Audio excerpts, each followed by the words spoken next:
ಶ್ರೀ ಗುರುಭ್ಯೋ ನಮಃ. ವಾಲ್ಮೀಕಿ ರಾಮಾಯಣದ ಯುದ್ಧಕಾಂಡದ 83ನೇ ಸರ್ಗ ಕೊನೆಗೊಂಡಿತ್ತು. ಈ ಹಿಂದೆ ಇಂದ್ರಜಿತ್ ಮಾಯಾಸೀತೆಯನ್ನು ನಿರ್ಮಾಣ ಮಾಡಿ ಹನುಮಂತ ಮೊದಲಾದ ಕಪಿಗಳು ನೋಡ್ತಿದ್ದಂತೆ ಆಕೆ ಶಿರಚ್ಛೇದನ ಮಾಡಿದ. ಅವರೆಲ್ಲ ರಾಮನಿಗೆ ಬಂದು ಆ ಸಂಗತಿಯನ್ನ ಹೇಳಿದರು. ರಾಮ ಮೂರ್ಛೆ ಹೋದ. ಲಕ್ಷ್ಮಣ ಧರ್ಮವನ್ನ ನಿಂದನೆ ಮಾಡಿ ನೀನು ರಾಜ್ಯವನ್ನ ಪರಿತ್ಯಾಗ ಮಾಡಿ ಬಿಟ್ಟು ಬಂದದ್ದು ತಪ್ಪಾಯಿತು ಅಂತ ರಾಮನನ್ನ ಟೀಕಿಸಿದ. ಅದಾದ ಬಳಿಕ ಧರ್ಮದ ಮಹತ್ವವನ್ನು ಕೂಡ ನಾವು ಶ್ರವಣ ಮಾಡಿದ್ವಿ. ಮುಂದೆ ಯುದ್ಧಕಾಂಡದ 84ನೇ ಸರ್ಗದಲ್ಲಿ ವಿಭೀಷಣ ಏನ್ ಮಾಡಿದ ಅಂತ ನಾವು ಶ್ರವಣ ಮಾಡ್ತೀವಿ. ವಾನರ ಸೈನಿಕರನ್ನ ನೋಡಿದ ವಿಭೀಷಣ. ಅವರೆಲ್ಲ ಕಳವಳಗೊಂಡಿದ್ರು. ಅವನು ರಾಮ ಲಕ್ಷ್ಮಣ ಯುದ್ಧಲ್ಲಿಗೆ ಧಾವಿಸಿ ಬಂದ. ಲಕ್ಷ್ಮಣ ರಾಮನನ್ನ ತೊಡೆಯ ಮೇಲೆ ಮಲಗಿಸಿಕೊಂಡಿದ್ದ. ರಾಮ ಮೂರ್ಛೆ ಹೋಗಿದ್ದ. ಇದೇನಿದು ಅಂತ ವಿಭೀಷಣ ಸುಗ್ರೀವ ಮೊದಲಾದವರನ್ನ ಕೇಳಿದ. ಹತಮಿಂದ್ರಜಿತಾ ಸೀತಾ ಮಿಹ ಶ್ರುತ್ವೈವ ರಾಘವ ಹನುಮದ್ವಚನಾತ್ ಸೌಮ್ಯ ತಥೋ ಮೋಹಮುಪಾಗತಃ. ಲಕ್ಷ್ಮಣ ಹೇಳಿದ, ಇಂದ್ರಜಿತನ ಮೂಲಕ ಸೀತಾದೇವಿಯ ವಧೆ ಆಯಿತು ಅನ್ನೋದನ್ನು ಕೇಳಿ ರಾಮ ಮೂರ್ಛೆ ಹೋಗಿದ್ದಾನೆ. ರಾಮನಿಗೆ ಆ ವಿಭೀಷಣ ಈ ರೀತಿಯಾಗಿ ಮಾತನ್ನು ಹೇಳ್ತಾ ಹೋದ. ರಾಮ ಆತನ ಮಾತನ್ನು ಕೇಳುವ ಪರಿಸ್ಥಿತಿಯಲ್ಲಿ ಇದ್ದನೋ ಇಲ್ಲವೋ ಅಂತೂ, ಅಥವಾ ಸ್ವಲ್ಪ ಮಟ್ಟಿಗೆ ಆತನಿಗೆ ಎಚ್ಚರಿಕೆ ಆಗ್ತಾ ಇರ್ತೇನೋ. ಆ ಸಂದರ್ಭದಲ್ಲಿ ಹೀಗೆ ಮಾತು ಹೇಳಿದ ವಿಭೀಷಣ, ಇಂದ್ರಜಿತ್ ಸೀತೆಯನ್ನು ವಧ ಮಾಡಿದ ಅಂತ ಏನೋ ನೀವು ಸಮಾಚಾರವನ್ನು ಕೇಳಿದ್ರಲ್ಲ, ಇದು ವ್ಯರ್ಥವಾದ ಮಾತು, ಅಸಂಭವವಾದ ಮಾತು. ಇದು ಸಮುದ್ರವನ್ನು ಬತ್ತಿಸಿ ಹಾಕುವುದು, ಒಣಗಿಸಿ ಹಾಕುವುದು ಹೇಗೆ ಅಸಂಭಾವಿತವಾದ ಮಾತು, ಹಾಗೆ ಸೀತೆಯನ್ನು ಹತ್ಯೆ ಮಾಡೋದು ಅಸಂಭಾವಿತವಾದ ಮಾತು. ಇಂದ್ರಜಿತ್ ರಾವಣನ ಅಭಿಪ್ರಾಯಕ್ಕೆ ವಿರುದ್ಧವಾಗಿ ಸೀತೆಯನ್ನು ಹತ್ಯೆ ಮಾಡಲಿಕ್ಕೆ ಸಮರ್ಥ ಆಗೋದಿಲ್ಲ. ರಾವಣನಿಗೆ ಸೀತೆಯ ಮೇಲೆ ಬಲವಾದ ಮೋಹ ಇದೆ. ಹಾಗಿದ್ದಾಗ ಸೀತೆಯನ್ನು ಕೊಂದು ರಾವಣನಿಗೆ ಅಪ್ರಿಯವಾದ್ದನ್ನು ಮಾಡಲಿಕ್ಕೆ ಈ ಇಂದ್ರಜಿತ್ ಹವಣಿಸಲಾರ.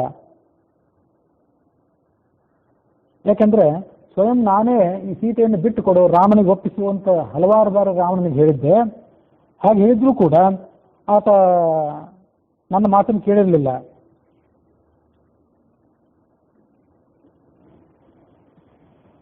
ನೈವ ಸಾಮ್ನ ನದಾನೇನ ನಭೇದೇನ ಕುತೋ ಯುಧ ಸಾ ದೃಷ್ಟುಮಪಿ ಶಕ್ಯೇತ ನೈವ ಚಾನ್ಯೇನ ಕೇನಚಿತ. ಯಾವ ಪುರುಷನಾದರೂ ಕೂಡ ಸೀತಾದೇವಿಯನ್ನ ಏನೂ ಮಾಡಲಾರ. ಆಕೆಯ ಕಡೆಗೆ ಕೆಟ್ಟ ಕಣ್ಣನ್ನು ಬೀರಲಾರ. ಸಾಮೋಪಾಯ, ದಾನ, ಭೇದ, ದಂಡ ಹೀಗೆ ಯಾವ ನೀತಿಯನ್ನು ಅನುಸರಣೆ ಮಾಡಿದ್ರು ಸೀತೆಯನ್ನು ಅತಿಕ್ರಮಿಸಲಿಕ್ಕೆ ಯಾರಿಗೂ ಸಾಧ್ಯವಿಲ್ಲ. ಹಾಗಿದ್ದಾಗ ಯುದ್ಧದ ಮೂಲಕವಾಗಿ ಕುತಂತ್ರದಿಂದ ಅವಳನ್ನು ಕೊಲ್ಲೋದಂತೂ ದೂರ ಉಳಿಯಿತು. ಹಾಗಾಗಿ ನೀವ್ಯಾರೂ ಕೂಡ ಈ ಚಿಂತೆಯನ್ನು ಮಾಡಬೇಡಿ, ಬಿಟ್ಟುಬಿಡಿ. ಇಂದ್ರಜಿತ್ ಆ ಕಪಿಗಳಿಗೆಲ್ಲ ಮಂಕು ಕವಿಸಿ ಹೊರಟೋಗಿದ್ದಾನ ಅವನು. ಆ ಸೀತೆ ಅವಳು ಮಾಯಾಮಯಿ ಸೀತೆ. ಮಾಯಾಮಯಿ ಮಹಾಬಾಹೋ ಸಾಮ್ವಿದ್ಧಿ ಜನಕಾತ್ಮಜಾಂ. ಅವನೀಗ ನಿಕುಂಭಿಲ ಅನ್ನೋ ಜಾಗಕ್ಕೆ ಹೋಗಿದ್ದಾನೆ. ಅಲ್ಲಿ ಯಜ್ಞ ಮಾಡಲಿಕ್ಕಾಗಿ ಅವನು ಸನ್ನದ್ಧನಾಗಿದ್ದಾನೆ. ಅವನು ಹೋಮ ಪೂರೈಸಿ ಬಂದ ಅಂದ್ರೆ ಅವನನ್ನ ದೇವತೆಗಳು ಕೂಡ ಮಣಿಸಲಾರರು. ಅಂಥ ಪರಾಕ್ರಮವನ್ನು ಆತ ಗಳಿಸಿಬಿಡ್ತಾನೆ. ಅದಕ್ಕಾಗಿ ತಾನು ಹೋಮ ಮಾಡಲಿಕ್ಕೆ ಸ್ವಲ್ಪ ಹೊತ್ತು ಕಾಲಾವಕಾಶ ಬೇಕು. ಆ ಹೋಮ ಮಾಡುವ ಸಂದರ್ಭದಲ್ಲಿ ಯಾರೂ ಆತನಿಗೆ ತೊಂದರೆ ಕೊಡಬಾರದು. ಈ ಒಂದು ಅಭಿಪ್ರಾಯದಿಂದ ಆತ ತನಗೆ ಕಾಲಾವಕಾಶ ಬೇಕು ಅಂತ ಈತ ತಂತ್ರವನ್ನು ಹೂಡಿದ್ದಾನೆ. ನಾವು ಈಗಲೇ ಸೈನ್ಯ ಸಮೇತರಾಗಿ ನಿಕುಂಭಿಲಾ ಮಂದಿರಕ್ಕೆ ಹೋಗೋಣ. ಈ ನಿನ್ನ ಸಂತಾಪವನ್ನು ದೂರ ಬಿಡು. ನೀನೇ ಹೀಗೆ ಸಂತಾಪ ಮಾಡಿಕೊಂಡ್ರೆ ನಮ್ಮ ಸೈನ್ಯವೂ ಕೂಡ ಧೈರ್ಯ ಕಳ್ಕೋತದೆ. ಲಕ್ಷ್ಮಣನನ್ನ ನನ್ನ ಜೊತೆ ಕಳಿಸಿಕೊಡು. ಲಕ್ಷ್ಮಣ ಆ ಇಂದ್ರಜಿತನನ್ನ ಕೊಲ್ಲುತ್ತಾನೆ. ಆತ ಹೋಮ ಪೂರ್ಣ ಮಾಡಿದಂತೆ ಅವನನ್ನ ತಡೆಗಟ್ತಾನೆ.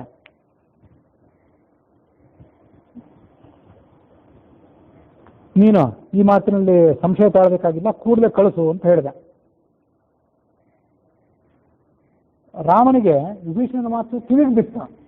ಆದ್ರೆ ಅದು ಮನಸ್ಸಿಗೆ ನಾಟಲಿಲ್ಲ. ಸೀತೆಯ ಮರಣದ ಬಗ್ಗೆನೇ ಆತ ಗಾಢವಾಗಿ ಆಲೋಚನೆ ಮಾಡ್ತಿದ್ದ. ಹಾಗಾಗಿ ವಿಭೀಷಣ ಏನು ಹೇಳಿದ ಅಂತ ಅವನಿಗೆ ಅರ್ಥನೇ ಆಗಲಿಲ್ಲ. ಮುಂದೆ ಆ ರಾಮ ವಿಭೀಷಣನಿಗೆ ಹೇಳ್ದ, ಇಲ್ಲಿ ತನಕ ಏನೇನು ಹೇಳಿದಿಲ್ಲ ಅವನು ಇನ್ನೊಂದು ಹೇಳು ಅಂದ. ವಿಭೀಷಣ ಮತ್ತೊಮ್ಮೆ ಅದನ್ನ ಹೇಳಬೇಕಾಯ್ತು. ಎಲ್ಲಾ ಕಪಿಗಳ ಸೈನ್ಯವನ್ನ, ಕಪಿಗಳ ಸೈನ್ಯದ ತುಕಡಿಗಳನ್ನ ಅವರವರ ಸ್ಥಳದಲ್ಲಿ ನಾನು ನಿಲ್ಲಿಸಿ ಬಂದಿದ್ದೇನೆ. ಹೆಬ್ಬಾಗಿಲ ಬಳಿಯಲ್ಲಿ, ಉಳಿದ ದ್ವಾರಗಳ ಬಳಿಯಲ್ಲಿ ಕಪಿಗಳೆಲ್ಲ ನಿಂತಿದ್ದಾರೆ. ನೀನು ಸೀತೆ ಮರಣ ಹೊಂದಿದ್ಲು ಅಂತ ಏನು ದುಃಖಿತನಾಗಿ ಮೂರ್ಛೆ ಹೋಗಿ ಬಿದ್ದಿದ್ದೆ, ಇದು ನಿನ್ನ ಸೈನ್ಯಕ್ಕೆ ಕಳವಳಕಾರಿಯಾದ ಸಂಗತಿ. ನೀನು ಹರ್ಷದಿಂದಿದ್ರೆ, ಉತ್ಸಾಹದಿಂದಿದ್ರೆ ನಾವೆಲ್ಲರೂ ಕೂಡ ಯುದ್ಧ ಮುಂದುವರಿಸಬಹುದು. ಹಾಗಾಗಿ ಈ ಚಿಂತೆಯನ್ನು ಬಿಡು. ಲಕ್ಷ್ಮಣ ನನ್ನ ಜೊತೆ ನಿಕುಂಭಿಲಾ ಮಂದಿರಕ್ಕೆ ಬರಲಿ. ಈ ಇಂದ್ರಜಿತ್ ಬ್ರಹ್ಮನನ್ನ ತಪಸ್ಸು ಮಾಡಿ ಬ್ರಹ್ಮಶಿರ ಅನ್ನುವ ಅಸ್ತ್ರವನ್ನು ಪಡ್ಕೊಂಡಿದ್ದಾನೆ. ಅವನ ಕುದುರೆಗಳು ಬೇಕಾದಲ್ಲಿ ಹೋಗುವಂತ ಸಾಮರ್ಥ್ಯ ಪಡೆದಿವೆ. ಇಂದ್ರಜಿತ್ ಈಗ ನಿಕುಂಭಿಲಾದಲ್ಲಿದ್ದಾನೆ. ಹೋಮ ಮುಗಿಸಿ ಅವನು ಬಂದರೆ ನಾವೆಲ್ಲ ಸತ್ತು ಹೋದ್ವಿ ಅಂತ ತಿಳ್ಕೊಳ್ಬೇಕು. ಮುಂದೆ ನಮಗೆ ಅದಕ್ಕೊಂದು ಪರಿಹಾರವೇ ಇಲ್ಲ. ನಿಕುಂಭಿಲಾಂ ಅಸಂಪ್ರಾಪ್ತಂ ಅಹುತಾಗ್ನಿಂತೆಯೋ ರಿಪುಹು ತ್ವಾಮಾತುತಾಯಿನಂ ಹನ್ಯಾತ್ ಇಂದ್ರಶತ್ರೋಃ ಸ್ವತೇವರಃ. ನೀನು ಆಲದ ಮರದ ಬುಡದಲ್ಲಿರುವಂತಹ ನಿಕುಂಭಿಲಾ ದೇವಿಯ ಮಂದಿರಕ್ಕೆ ಹೋಗೋದಕ್ಕಿಂತ ಮೊದಲೇ, ಆ ಯಜ್ಞವನ್ನು ಪೂರ್ಣ ಮಾಡೋದಕ್ಕಿಂತ ಮೊದಲೇ ಯಾರು ಬಂದು ಆಕ್ರಮಣ ಮಾಡ್ತಾನೋ ಅವನು ನಿನ್ನನ್ನು ಕೊಲ್ತಾನೆ. ನೀನು ಪೂರ್ಣ ಮಾಡಿದ ಮೇಲೆ ನಿನ್ನನ್ನು ಕೊಲ್ಲುವವರು ಯಾರೂ ಇಲ್ಲ. ಆಗ ರಾಮ ಹೇಳಿದ, ಇಂದ್ರಜಿತನ ಮಾಯೆ ಇರುವಂತನ್ನೋದು ನನಗೂ ಕೂಡ ಗೊತ್ತಿದೆ. ಅವನು ಬ್ರಹ್ಮಾಸ್ತ್ರ ಮೊದಲಾದಂಥ ಎಲ್ಲ ಅಸ್ತ್ರಗಳನ್ನ ತಿಳ್ಕೊಂಡವನು. ಅವನು ಕಪಿಗಳ ಮೇಲೆ, ನಮ್ಮೆಲ್ಲರ ಮೇಲೆ ಇಂಥ ಒಂದು ಮಂಕನ್ನ ಕವಿಸಿದ್ದಾನೆ. ಆತ ಆಕಾಶದಲ್ಲಿ ಸಂಚಾರ ಮಾಡ್ತಾನೋ ಮತ್ತೆಲ್ಲಿ ಸಂಚಾರ ಮಾಡ್ತಾನೋ ಅಂತ ಅನ್ನೋದು ನಮ್ಗೆ ಯಾರಿಗೂ ತಿಳಿಯದಂತಾಗಿಬಿಟ್ಟಿದೆ. ಲಕ್ಷ್ಮಣ ರಾಮ ಇಬ್ರು ಕೂಡ ಹೀಗೆ ಆ ವಿಭೀಷಣ ಜೊತೆ ಮಾತಾಡ್ತಿದ್ದಾಗ ರಾಮ ಮುಂದೆ ಲಕ್ಷ್ಮಣನಿಗೆ ಹೇಳಿದ, ನೀನೀಗ ಕಪಿಗಳ ಕರಡಿಗಳ ಸೈನ್ಯವನ್ನ ಬೆಂಗಾವಲಾಗಿಟ್ಕೊಂಡು ಜಾಂಬವಾನ್, ಹನುಮಂತ ಮೊದಲಾದವರನ್ನ ಕರೆದುಕೊಂಡು ಆ ನಿಕುಂಭಿಲಾ ಮಂದಿರಕ್ಕೆ ಹೋಗು. ಅಲ್ಲಿ ಆ ಇಂದ್ರಜಿತನನ್ನ ಹತ್ಯೆ ಮಾಡು. ಲಕ್ಷ್ಮಣ ರಾಮನಿಗೆ ನಮಸ್ಕಾರ ಮಾಡಿದ. ಅವನಿಗೆ ಆಶ್ವಾಸನೆ ಕೊಟ್ಟ. ಅಣ್ಣನ ಪಾದಗಳಿಗೆ ನಮಸ್ಕಾರ ಮಾಡಿ ಅವನಿಗೆ ಪ್ರದಕ್ಷಿಣೆ ಹಾಕಿ ಅಲ್ಲಿಂದ ನಿಕುಂಭಿಲಾ ಮಂದಿರಕ್ಕೆ ಆತ ಹೊರಟೋದ. ದೂರದಿಂದಲೇ ಆ ನಿಕುಂಭಿಲಾ ಮಂದಿರ, ಅಲ್ಲಿರುವಂತಹ ಗಿಡಗಳ ತೋಪು ಅದೆಲ್ಲ ಈ ಲಕ್ಷ್ಮಣ ಮೊದಲಾದವರಿಗೆ ಕಾಣಿಸ್ತು. ಅಲ್ಲೊಂದು ಬಲವಾದಂಥ ಸೈನ್ಯವು ಕೂಡ ಬೆಂಗಾವಲಾಗಿತ್ತು. ಲಕ್ಷ್ಮಣ, ವಿಭೀಷಣ, ಜಾಂಬವಾನ್ ಮೊದಲಾದವರು ಅಲ್ಲಿಗೆ ಬಂದರು.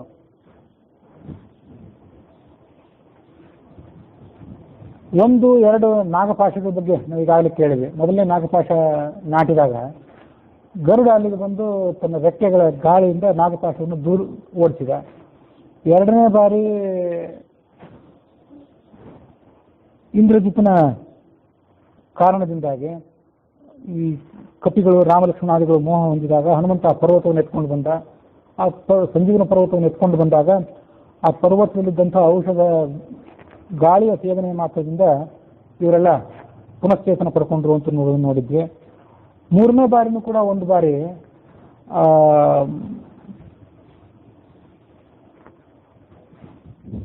ಇವರೆಲ್ಲರೂ ಮೂರ್ಛೆ ಹೋದಾಗ ಆ ಪರ್ವತವನ್ನ ಎತ್ಕೊಂಡು ಬಂದ, ಮತ್ತೆ ಪರ್ವತವನ್ನ ಅದಿದ್ದಲ್ಲೇ ಬಿಸಾಕಿದ ಅಂತ ಕೂಡ ನಾವು ಶ್ರವಣ ಮಾಡಿದ್ವಿ. ರಾಮಾಯಣದಲ್ಲಿ ಬಂದಿರುವಂಥ ಘಟನೆಗಳಿಗಿಂತ ವ್ಯತಿರಿಕ್ತವಾಗಿ ನಿರ್ಣಯದಲ್ಲಿ ಇದೊಂದು ಸಂಗತಿ ಇದೆ.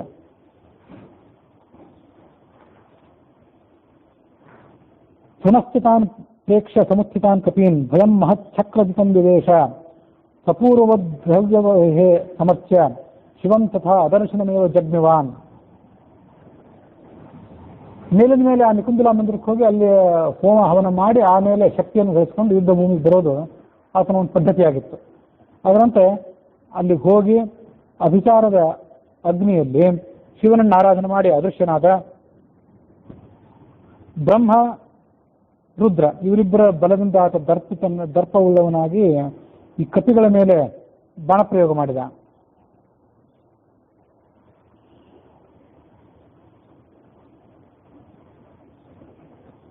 ಆ ಸಂಮೋಹನಾಸ್ತ್ರದಿಂದ ಎಲ್ಲರನ್ನೂ ಬಂಧಿಸಿಬಿಟ್ನಂತ ಅವನು. ಸಂಮೋಹನಾಸ್ತ್ರ ಇಷ್ಟ ಪ್ರಬಂಧಕಾನ್ ಕಪೀನ್. ಸಂಮೋಹನಾಸ್ತ್ರದಿಂದ ಬಂಧನ ಮಾಡಿದಾಗ ರಾಮ ಲಕ್ಷ್ಮಣ ಇಬ್ಬರು ಕೂಡ ಆ ಸಂಮೋಹನಾಸ್ತ್ರಕ್ಕೆ ಒಳಪಟ್ಟವರಂತ ತೋರಿಸ್ಕೊಂಡ್ರು. ಆಗ ಲಕ್ಷ್ಮಣ ರಾಮನ ಜೊತೆ ಹೀಗೆ ಮಾತಾಡಿದ, ಈ ದುಷ್ಟನಾದ ಇಂದ್ರಜಿತ್ ನಮ್ಮನ್ನು ಹೀಗೆ ಮೇಲಿನ ಮೇಲೆ ಪೀಡಿಸ್ತಿದ್ದಾನೆ, ಅವನ ಮೇಲೆ ನಾನೇ ಬ್ರಹ್ಮಾಸ್ತ್ರ ಪ್ರಯೋಗ ಮಾಡ್ತೇನೆ. ಆಗ ರಾಮ ಅಂದ, ಅವನು ಹೆದರಿ ಓಡಿ ಹೋದವನಿಗ, ಓಡಿ ಹೋದವ್ರ ಮೇಲೆ, ಶಸ್ತ್ರ ಕಾಯುತ್ತವ್ರ ಮೇಲೆ ನಾವು ಅಸ್ತ್ರ ಪ್ರಯೋಗ ಮಾಡಬಾರ್ದು.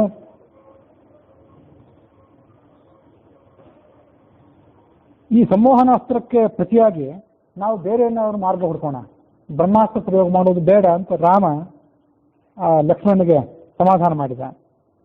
ಆತ ಅದೃಶ್ಯನಾಗಿದ್ರು, ರಸಾತಲದಲ್ಲೇ ಇದ್ರು, ಮತ್ತೆಲ್ಲೇ ಇದ್ರು, ನಾನು ಅವನನ್ನು ಕೊಂದು ಬಿಡ್ತೇನೆ.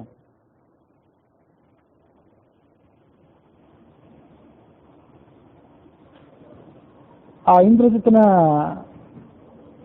ಸಂಮೋಹನಾಸ್ತ್ರವನ್ನು ಹಿಮ್ಮೆಟ್ಟಿಸೋದಕ್ಕಾಗಿ ಒಂದು ಬಾಣವನ್ನು ಕೈಯಲ್ಲಿ ಎತ್ಕೊಂಡ ರಾಮ.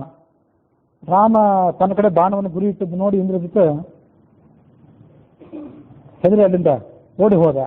ಬದುಧ್ರುವೆ ಪ್ರಾಣ ಪರೀಪ್ಸುರಾಶೋ. ಇಂದ್ರಜಿತನೇ ಸೇನಾ ನಾಯಕನಾದ ಇಂದ್ರಜಿತನೇ ಪಲಾಯನ ಮಾಡಿದಾಗ ಉಳಿದವರೆಲ್ಲ ಹೆದರಿದರು. ಸಂಮೋಹನಾಸ್ತ್ರದಿಂದ ಕಪಿಗಳನ್ನೆಲ್ಲ ಮೂರ್ಛೆಗೊಳಿಸಿದ್ದ ಅಂತ ಏನು ಕಥೆ ಇದೆಯಲ್ಲ, ಆ ಕಪಿಗಳನ್ನು ಮತ್ತೆ ಎಬ್ಬಿಸಿದವನು ವಿಭೀಷಣ ಅಂತ ಒಂದು ಕಡೆ ಮಾತಿದೆ, ಮಹಾಭಾರತದಲ್ಲಿ ಬರುವಂಥ ರಾಮಾಯಣದ ಮಾತದು.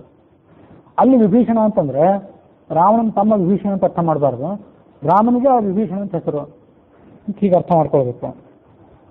ಯಾಕಂದ್ರೆ ವಿಭೀಷಣ ಅಂದ್ರೆ ಶತ್ರುಗಳನ್ನು ಹೆದರಿಸೋನು ಅಂತ ಅರ್ಥ, ಭೀಷಣ ಅಂತಂದ್ರೆ ಹೆದರಿಸಿ ಓಡಿಸೋದು. ರಾಮನು ಸ್ವಯಂ ಇಂದ್ರಜಿತ್ ಮೊದಲಾದವರನ್ನು ಹೆದರಿಸಿ ಓಡಿಸಿದವನಾದ್ರಿಂದ ಅವನಿಗೆ ವಿಭೀಷಣ ಅಂತ ಹೆಸರು. ಅದನ್ನ ಆ ಮಹಾಭಾರತ ವಿಭೀಷಣ ಅನ್ನೋ ಶಬ್ದದಿಂದ ರಾಮನನ್ನೇ ಸ್ತೋತ್ರ ಮಾಡಿದೆ. ಇಂದ್ರಜಿತ್ನನ್ನ ಹೆದರಿಸಲಿಕ್ಕಾಗಿ ಅವನು ಬಾಣವನ್ನು ಎತ್ತಿದ್ದ, ಆದರೆ ಇಂದ್ರಜಿತ್ ಓಡಿ ಹೋದ ಅಂತಂದ್ರೆ ಆತನ ಮೇಲೆ ಬಾಣ ಪ್ರಯೋಗ ಮಾಡುವಂತಿರಲಿಲ್ಲ. ಅದಕ್ಕಾಗಿ ಆ ಬಾಣವನ್ನು ಏನು ಮಾಡಬೇಕು, ವಿಜ್ಞಾನಾಸ್ತ್ರವನ್ನು ಅದರ ಮೇಲೆ ಅಭಿಮಂತ್ರಣ ಮಾಡಿದ, ಮತ್ತೆ ಪುನಶ್ಚೇತನ ಬರುವಂತಹ ಅಸ್ತ್ರ, ಅದನ್ನ ಕಪಿಗಳ ಮೇಲೆ ಆತ ಪ್ರಯೋಗ ಮಾಡಿದ. ಅದು ಬಾಣ ಪ್ರಯೋಗದ ಕೌಶಲ್ಯ ಅಂತಂದ್ರೆ ಜೋರಾಗಿ ಬಾಣ ಪ್ರಯೋಗ ನಾಟಬೇಕು ಅಂತಿದ್ರೆ ಅದು ಜೋರಾಗಿ ಶತ್ರುಗಳನ್ನು ನಾಟ್ತದೆ.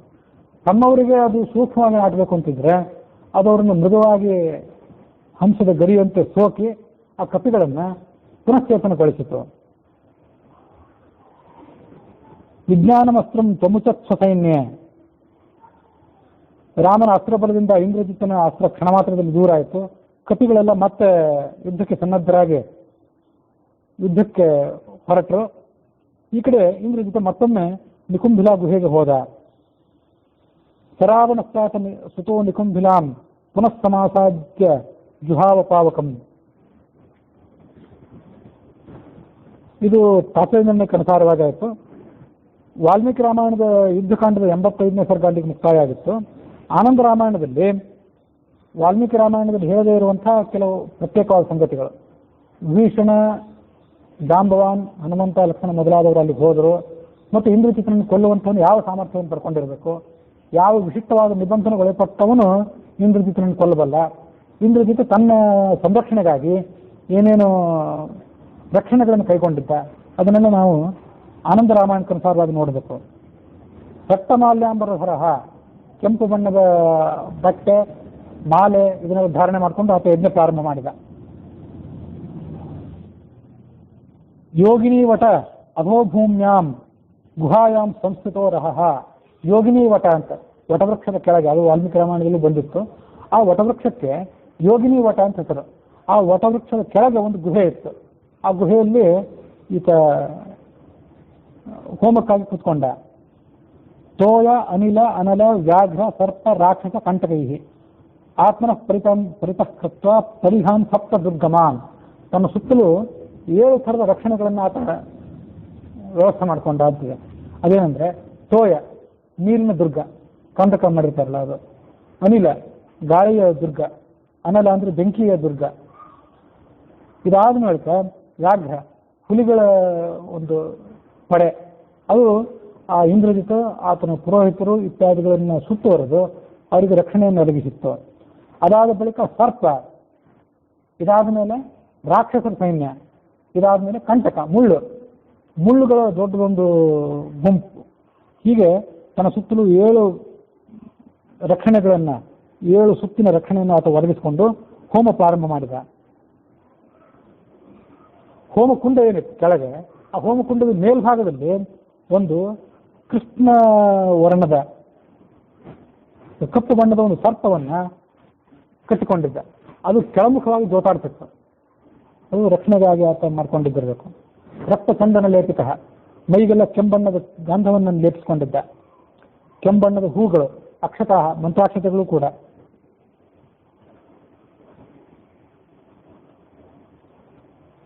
ಸರ್ಷಪ, ಸಾಸಿವೆ, ಚಂದನ, ಆಮೇಲೆ ಕಬ್ಬು ಇತ್ಯಾದಿಗಳನ್ನು ಇಟ್ಕೊಂಡು ಹೋಮ ಪ್ರಾರಂಭ ಮಾಡಿದ. ಖದಿರ, ಆಮ್ರ, ಪಲಾಶ, ಮಾವು, ಮುತ್ತುಗ, ಅಕ್ಕಿ, ಭಲ್ಲಾತಕ ಇತ್ಯಾದಿ ನಾನಾ ಥರದ ವೃಕ್ಷಗಳು, ಅದರೆಲ್ಲ ಸಮಿತಿಗಳನ್ನು ಆತ ಇಟ್ಕೊಂಡ. ಮಾಂಸದ ಆಹುತಿ, ಉದ್ದಿನ ಆಹುತಿ ಇತ್ಯಾದಿಗಳನ್ನು ಇಟ್ಕೊಂಡಿದ್ದ. ಅರ್ಕ ಅಂದರೆ ಎಕ್ಕೆ ಗಿಡ, ನಿಂಬ, ದತ್ತೂರ ಅಂದರೆ ದತ್ತೂರಿ ಬೀಜ ಅಂತ ಹೇಳ್ತಾರಲ್ಲ,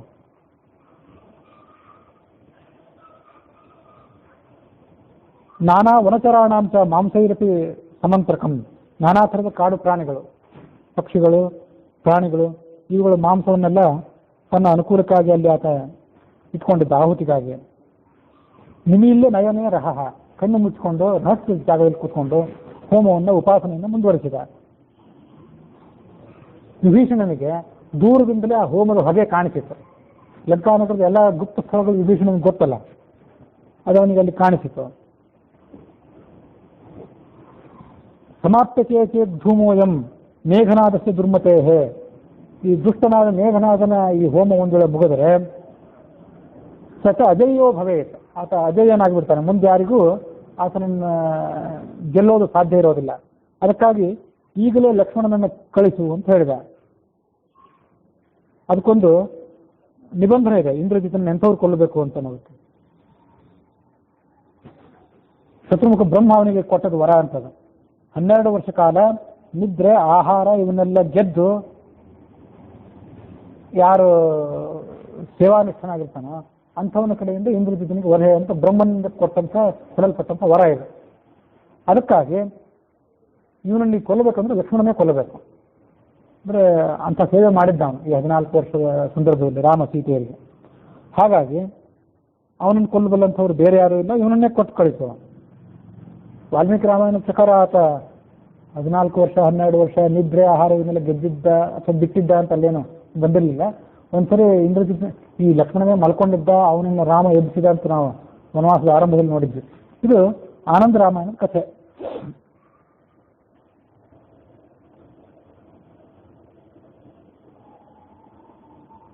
ಲಕ್ಷ್ಮಣ ಯದಾ ಅಯೋಧ್ಯಾಪುರ್ಯ, ಅಯೋಧ್ಯ ನಗರದಿಂದ ಯಾವಾಗ ಲಕ್ಷ್ಮಣ ಹೊರಗೆ ಬಿದ್ದ ನಿನ್ನ ಸೇವೆಗಾಗಿ, ನಿನ್ನ ಪತ್ನಿಯ ಸೇವೆಗಾಗಿ, ಆವತ್ತಿನಿಂದ ಆತ ನಿದ್ರೆ ಆಹಾರಗಳನ್ನು ಸ್ವೀಕಾರ ಮಾಡೇ ಇಲ್ಲ. ಇದು ನಿನಗೂ ಗೊತ್ತಿದೆ. ಹಾಗಾಗಿ ಲಕ್ಷ್ಮಣನನ್ನ ನನ್ನ ಜೊತೆ ಕಳಿಸ್ಕೊಡು ಅಂತ ಹೇಳಿದ ವಿಭೀಷಣ. ಹನುಮಂತ ಮೊದಲಾದರೂ ಎಲ್ಲರೂ ಕೂಡ ಆ ಹೋಮದ ಸ್ಥಾನಕ್ಕೆ ಬಂದರು. ಅಂಗದ ಸ್ಕಂದ ಮಾರುಷ್ಯ, ಅಂಗದನ ಹೆಗಲನ್ನೇರಿ ಲಕ್ಷ್ಮಣ ಅಲ್ಲಿ ಮುಂದುವರೆದ. ವನ್ಯಸ್ತ್ರೀನ ಕಂಠಕಾನ್, ಅಲ್ಲಿ ಮುಳ್ಳಿನ ದುರ್ಗ ಏನಿತ್ತು, ಆ ಮುಳ್ಳಿನ ದುರ್ಗ ಮೊದಲು ಇದ್ದಿರಬೇಕು. ಅದಕ್ಕೆ ಬೆಂಕಿಯ ಅಸ್ತ್ರವನ್ನು ಪ್ರಯೋಗ ಮಾಡಿದೆ, ಅಗ್ನ್ಯಸ್ತ್ರವನ್ನು ಪ್ರಯೋಗ ಮಾಡಿ ಆ ಮುಳ್ಳನ್ನೆಲ್ಲ ಸುಟ್ಟು ಹಾಕಿದ. ಜಾಲಯಾಮಾಸ ಸೌಮಿತ್ರಿ ಜಘಾನ ರಾಕ್ಷಸಾನ್ ಶರೈಹಿ. ಅದಾದ ಮುಂದೆ ರಾಕ್ಷಸರಿದ್ರು, ಆ ರಾಕ್ಷಸರ ರಕ್ಷಣೆಯನ್ನ ಬಾಣಗಳ ಮೂಲಕ ತುಂಡರಿಸಿದ. ಗಾರುಡಾಸ್ತ್ರೇನ ಸರ್ಪಾನ್, ಅದಾದ್ಮೇಲೆ ಮುಂದೆ ಇದ್ದದ್ದು ಸರ್ಪಗಳ ಪಡೆ. ಗರುಡಾಸ್ತ್ರವನ್ನು ಪ್ರಯೋಗ ಮಾಡಿ ಆ ಸರ್ಪಗಳನ್ನೆಲ್ಲ ಓಡಿಸಿದ, ಧ್ವಂಸ ಮಾಡಿದ. ಪರ್ವತಾಸ್ತ್ರೇನ ದಂಕ್ಷಿಣಃ, ಮುಂದೆ ಹುಲಿಗಳ ಪಡೆ ಇತ್ತು. ಆ ಹುಲಿಗಳ ಪಡೆಯ ಮೇಲೆ ಪರ್ವತಾಸ್ತ್ರವನ್ನು ಪ್ರಯೋಗ ಮಾಡಿದ. ಪರ್ವತಾಸ್ತ್ರ ಅಂದ್ರೆ ಏನಂತ ಅಷ್ಟು ಜ್ಞಾನ ಇಲ್ಲ, ಅಂತೂ ಆ ಪರ್ವತಾಸ್ತ್ರವನ್ನು ಪ್ರಯೋಗ ಮಾಡಿದ್ದಕ್ಕೆ ಆ ಹುಲಿಗಳ ಪಡೆಯು ಕೂಡ ಅಲ್ಲಿಂದ ಓಡಿ ಹೋಯಿತು.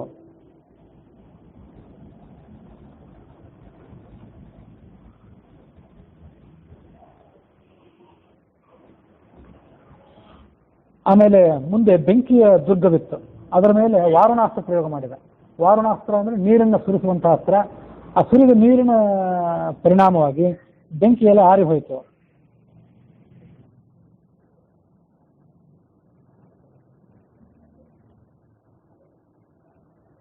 ಪ್ರಾಶಯಾಮಾಸ ಹನುಮಾನ್ ಅನಿಲಂ ಕ್ಷಣಮಾತ್ರತಃ. ಅದಾದ್ಮೇಲೆ ಪರ್ಜನ್ಯಾಸ್ತ್ರವನ್ನು ಪ್ರಯೋಗ ಮಾಡಿದ. ಆ ಅಸ್ತ್ರದಿಂದ ಅಲ್ಲಿರುವಂಥ ಗಾಳಿಯನ್ನು ಏನಿತ್ತು ಗಾಳಿಯನ್ನು ಕೂಡ ನಿವಾರಣೆ ಮಾಡಿಕೊಂಡ. ಜಲಂ ಸಂಶೋಷಯಾಮಾಸ ವಾಯವ್ಯಾಸ್ತ್ರೇಣ. ಮುಂದೆ ನೀರಿನ ಕಂದಕ ಇತ್ತು. ಆ ನೀರಿನ ಕಂದಕದ ಮೇಲೆ ವಾಯವ್ಯಾಸ್ತ್ರವನ್ನು ಪ್ರಯೋಗ ಮಾಡಿದೆ. ವಾಯವ್ಯಾಸ್ತ್ರದ ಫಲವಾಗಿ ಆ ನೀರೆಲ್ಲ ಬತ್ತಿ ಹೋಯಿತು. ಹೀಗೆ ನಾನಾ ಥರದ ಅಸ್ತ್ರಗಳನ್ನು ಪ್ರಯೋಗ ಮಾಡಿಕೊಂಡು ಅಲ್ಲಿರುವಂಥ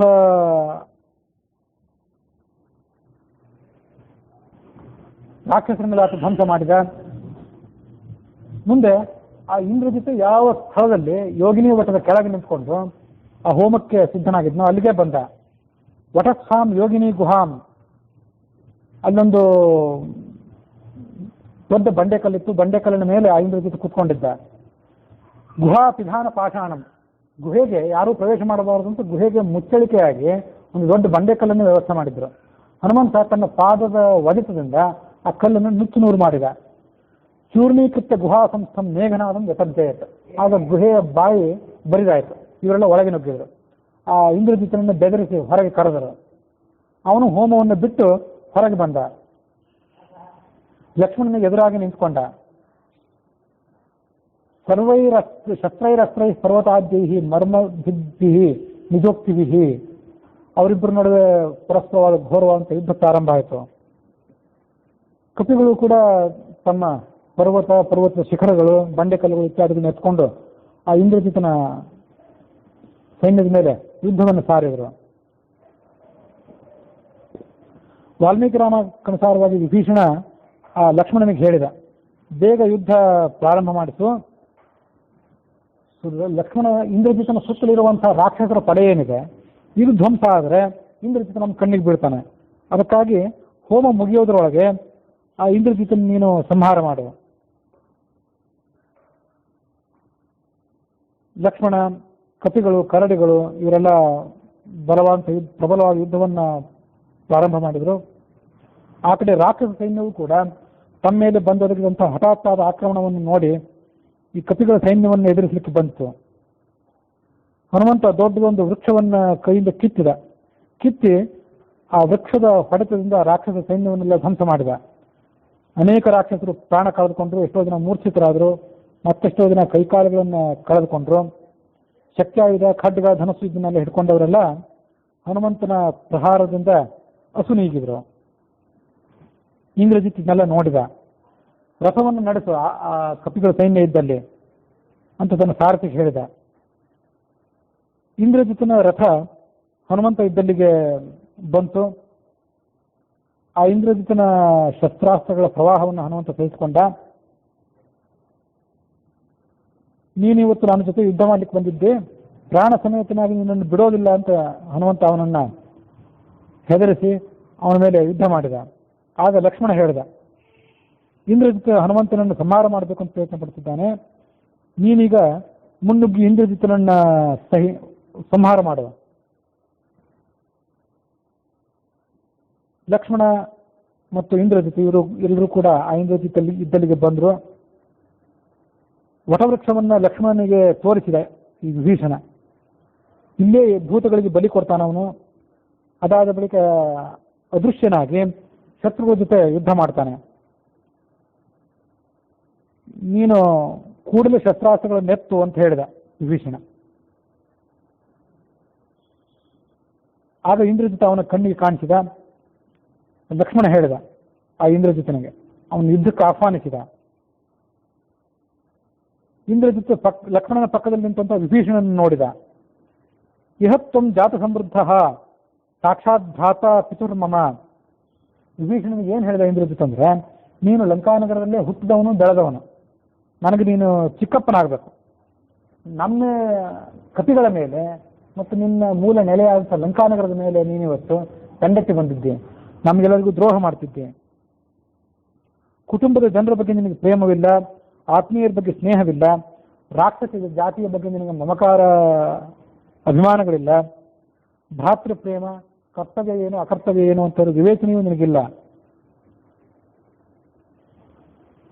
ಸ್ವಜನರನ್ನು ಬಿಟ್ಟು ತನ್ನವರನ್ನು ಬಿಟ್ಟು ಶತ್ರುಗಳ ಪಾಳ್ಯಕ್ಕೆ ನೀನು ಹೋಗಿದ್ದರಿಂದ ನೀನು ಕ್ಷುದ್ರನಾಗಿದ್ದೆ.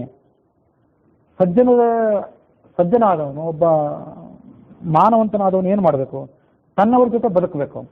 ಅದನ್ನು ಬಿಟ್ಟು ನೀಚರಾದಂತಹ ಮತ್ತೊಬ್ಬರನ್ನು ಅವಲಂಬಿಸಿಕೊಂಡು ಬದುಕಿದರೆ ಆತನಿಗೆ ಸಮಾಜದಲ್ಲಿ ಏನೂ ಬೆಲೆ ಇರೋದಿಲ್ಲ. ನಮ್ಮವರು, ನಮ್ಮ ಪರಿವಾರ ಇದು ನಿರ್ಗುಣವೇ ಆಗಿರಬಹುದು, ಇದರಲ್ಲಿ ಸದ್ಗುಣಗಳು ಇರಲಿಕ್ಕಿಲ್ಲ. ಶತ್ರು ಸದ್ಗುಣಿಯೇ ಆಗಿರಬಹುದು. ಆದರೆ ನಮ್ಮವರನ್ನು ಪರಿತ್ಯಾಗ ಮಾಡಿ ಶತ್ರುಗಳನ್ನು ಆಕ್ರಮಣ ಮಾಡೋದೇನಿದೆ ಅದು ಯಾವತ್ತೂ ಯೋಗ್ಯ ಅಲ್ಲ. ಯಾಕೆಂದರೆ ಹೊರಗಿನವನು ಯಾವತ್ತು ಹೊರಗಿನವನೇ, ನಮ್ಮವರು ನಮ್ಮವರೇ. ನಿರ್ಗುಣ ಸ್ವಜನಶ್ರೇಯಾನ್, ನಮ್ಮವರು ನಿರ್ಗುಣವಾಗಿದ್ದು ಅವರೇ ಶ್ರೇಷ್ಠರು. ಯಃ ಪರಹ ಪರಯೇವ ಸಹ, ಹೊರಗಿನವರು ಯಾವತ್ತು ಹೊರಗೆ. ನೀನು ಇವತ್ತು ಶತ್ರುಗಳ ಪಕ್ಷವನ್ನು ಸೇರಿದ್ದಿ, ಯುದ್ಧ ಎಲ್ಲ ಮುಗಿದ ಮೇಲೆ ಅವರು ನಿನ್ನನ್ನೇ ಕೊಂದು ಬಿಡ್ತಾರೆ ಸಮಯ ಸಾಧಿಸಿ. ಇದು ಶತ್ರುಗಳ ಸ್ವಭಾವ. ಅದು ಹೀಗೆ ನಮ್ಮಲ್ಲೇ ನಾವು ಯುದ್ಧ ಮಾಡಿ ಶತ್ರುಗಳಿಗೆ ಅನುಕೂಲ ಮಾಡಿಕೊಟ್ಟಂತಾಗ್ತದೆ. ನೀನು ಲಕ್ಷ್ಮಣನ ಇಲ್ಲಿ ಕರ್ಕೊಂಡು ಬಂದಿದ್ದಿ, ನನ್ನ ವಧೆಗಾಗಿ ಪ್ರಯತ್ನ ಮಾಡ್ತಿದ್ದಿ, ಇದು ನಿನ್ನ ನಿರ್ದಯತೆಯನ್ನು ತೋರಿಸ್ತದೆ. ನಿನಗೆ ಯಾವುದೇ ಸೌಹಾರ್ದ ಸಜ್ಜನಿಕೆ ಅಂತ ಅನ್ನೋದು ಹೃದಯದಲ್ಲಿ ಉಳಿದಿಲ್ಲ. ಹಾಗೆ ವಿಭೀಷಣ ಹೇಳಿದ, ನನ್ನ ಸ್ವಭಾವ, ಧಾರ್ಮಿಕ ಸ್ವಭಾವ, ನನ್ನ ಶೀಲ, ನನ್ನ ಚಾರಿತ್ರ್ಯ ಇದೆಲ್ಲ ನಿನಗೆ ಗೊತ್ತು. ಹಿರಿಯ ಅನ್ನೋ ಕಾರಣಕ್ಕಾಗಿಯೂ ನನ್ನನ್ನು ನೀನು ಗೌರವಿಸಬೇಕಾಗಿತ್ತು. ನಾನು ರಾಕ್ಷಸರ ವಂಶದಲ್ಲಿ ಹುಟ್ಟಿದವನಾದ್ರೂ ನನ್ನ ಸ್ವಭಾವ ರಾಕ್ಷಸರ ಶೀಲಕ್ಕೆ ಸಮಾನವಾಗಿಲ್ಲ. ನಾನು ಸತ್ವಗುಣ ಪ್ರಧಾನವಾದಂಥ ವ್ಯಕ್ತಿತ್ವವನ್ನೇ ಮೊದಲಿಂದ ರೂಢಿಸಿಕೊಂಡು ಬಂದವನು. ಕ್ರೂರ ಕರ್ಮಗಳಿಂದ ನನಗೆ ಮನಸ್ಸಿಲ್ಲ, ಅಧರ್ಮ ಅಕಾರ್ಯಗಳಿಂದ ನನಗೆ ಅಭಿರುಚಿ ಇಲ್ಲ. ನಿನ್ನ ಅಣ್ಣನನ್ನು ನಾನ್ಯಾಕೆ ಬಿಟ್ಟು ಬಂದೆ ಅಂದರೆ, ಆತ ನನ್ನನ್ಯಾಕೆ ಮನೆಯಿಂದ ಹೊರಗಟ್ಟಬೇಕು? ನಾನು ಅವನಿಗೆ ಬುದ್ಧಿ ಹೇಳಿದಾಗ ಅದನ್ನ ಸ್ವೀಕಾರ ಮಾಡಬೇಕಿತ್ತಲ್ಲ. ಸ್ವೀಕಾರ ಮಾಡದೆ ಆತ ನನ್ನನ್ನೇ ಹೊರಗಟ್ಟಿದ. ಅದರ ಫಲವಾಗಿ ನಾನು ಶತ್ರುಪಾಳ್ಯಕ್ಕೆ ಹೋಗಬೇಕಾಯಿತು.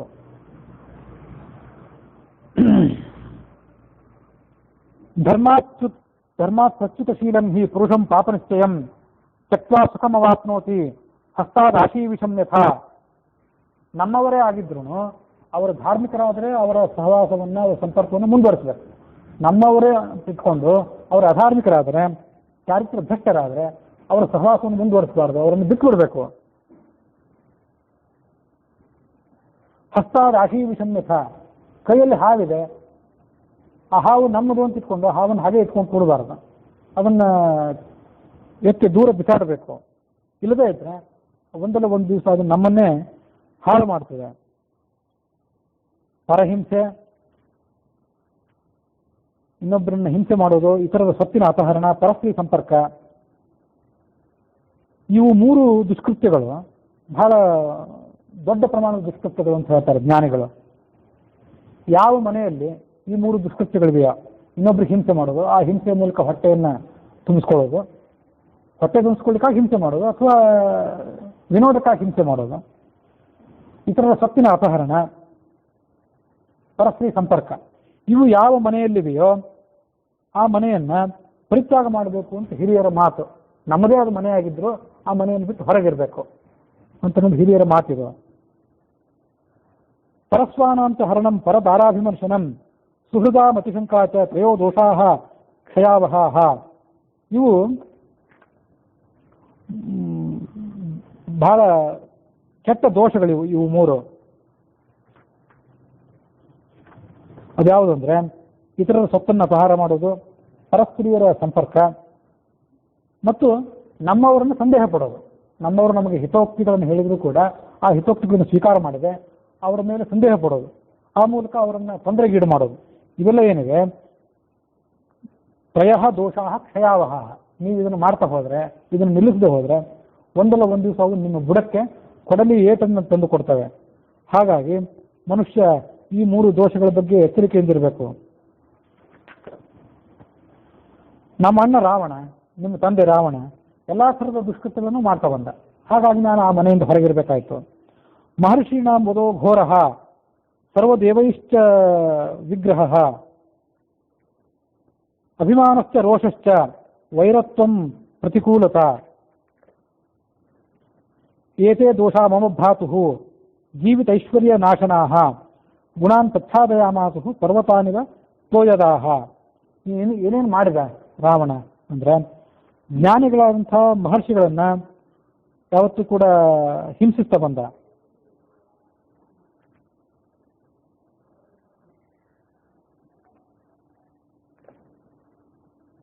ಸರ್ವ ದೇವೈಶ್ಚ ವಿಗ್ರಹ, ಎಲ್ಲ ದೇವತೆಗಳ ಜೊತೆಗೆ ಆತ ಯುದ್ಧ ಮಾಡಿದ. ಅಭಿಮಾನ, ತನ್ನ ಬಗ್ಗೆ ದರ್ಪ, ರೋಷ, ಅನಗತ್ಯವಾದಂಥ ಸಿಟ್ಟು, ವೈರ ಮತ್ತು ಪ್ರತಿಕೂಲತ, ಧರ್ಮಕ್ಕೆ ವಿರುದ್ಧವಾಗಿ ಆತ ನಡೆದುಕೊಂಡ.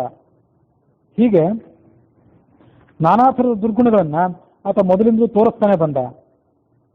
ಈ ದೋಷಗಳು ಅವನಲ್ಲಿ ತುಂಬಿ ತುಳುಕಾಡ್ತಿವೆ. ಆದ್ದರಿಂದಾಗಿ ಆತನಲ್ಲಿರುವಂಥ ಕೆಲವೇ ಸದ್ಗುಣಗಳಾದ್ರೂ ಕೂಡ ಈ ದೋಷಗಳ ಕಾರಣದಿಂದಾಗಿ ಮುಚ್ಚಿ ಹೋಗಿವೆ. ಆತನಲ್ಲಿ ಯಾವ ಸದ್ಗುಣವನ್ನು ಕಂಡು ನಾನಲ್ಲೀಗ ಅವನನ್ನು ಮೆಚ್ಚಿಕೊಂಡಿರಬೇಕು?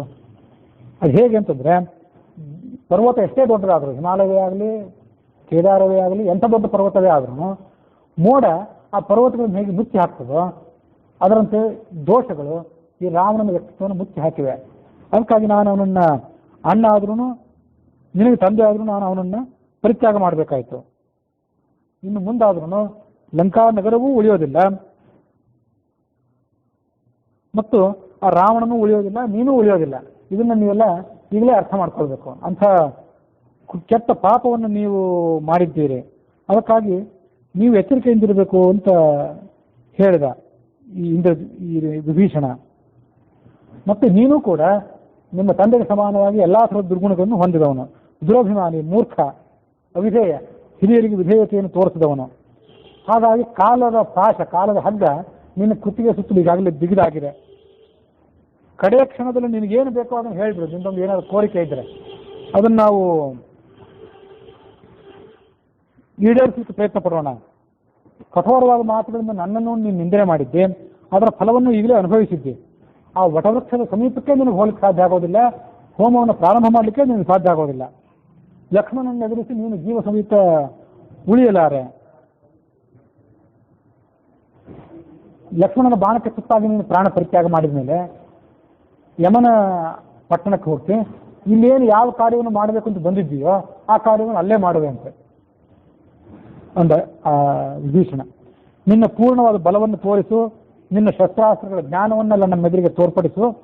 ಆದರೆ ಲಕ್ಷ್ಮಣನ ಬಾಣಕ್ಕೆ ವಶನಾಗಿ ನೀನು ತಪ್ಪಿಸ್ಕೊಂಡು ಹೋಗಲಾರೆ, ಇದು ನಿಶ್ಚಿತ ಅಂತ ಹೀಗೆ ವಿಭೀಷಣ ಇಂದ್ರಜಿತ್ತನಿಗೆ ಎಚ್ಚರಿಕೆಯನ್ನು ಹೇಳಿದ ಅನ್ನುವಲ್ಲಿಗೆ ವಾಲ್ಮೀಕಿ ರಾಮಾಯಣದ ಯುದ್ಧಕಾಂಡದ 87ನೇ ಸರ್ಗ ಮುಕ್ತಾಯ ಆಗಿದೆ.